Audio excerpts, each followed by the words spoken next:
एक छोटे से गांव के बाहरी इलाके में एक अकेला मुरझाया हुआ पेड़ खड़ा था। ये गांव के सबसे पुराने पेड़ों में से एक था, लेकिन इसकी शाखाएं सूखी और मुड़ी हुई थीं और इसकी पत्तियां कभी हरी नहीं हुई। स्थानीय लोग उस पेड़ से डरते थे और उससे दूर रहते थे, क्योंकि उनका मानना था कि उस पर एक दुखद आत्मा का साया है।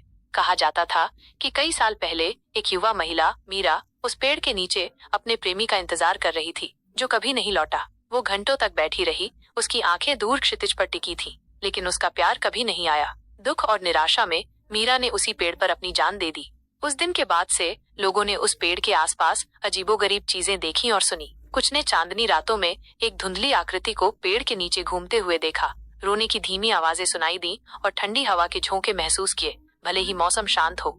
एक रात गांव का एक युवा लड़का विक्रम दोस्तों के साथ शर्त लगाकर उस भूतिया पेड़ के पास गया। उसके दोस्त डर के मारे गांव में ही रुक गए, लेकिन विक्रम अपनी बहादुरी दिखाना चाहता था। वो अकेला पेड़ के पास पहुंचा, अपनी टॉर्च की रोशनी में उसकी खुरदरी छाल को देख रहा था।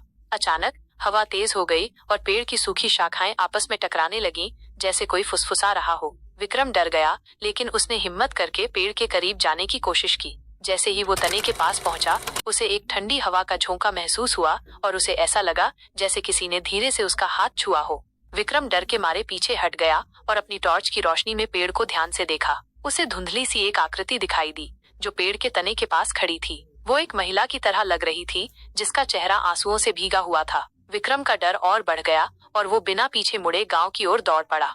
उस रात के बाद से विक्रम ने कभी भी भूत प्रेतों का मजाक नहीं उड़ाया। उसने गांव के लोगों को उस पेड़ पर देखी हुई चीज के बारे में बताया और उनका डर और भी गहरा हो गया। भूतिया पेड़ आज भी वहीं खड़ा है, एक दुखद कहानी की याद दिलाता है और लोग अभी भी उसकी छाया से दूर रहते हैं। ये कहानी हमें बताती है कि दुख और त्रासदी किसी स्थान को कैसे प्रभावित कर सकती है और क्यों कुछ जगहें हमेशा के लिए भूतिया मानी जाती हैं।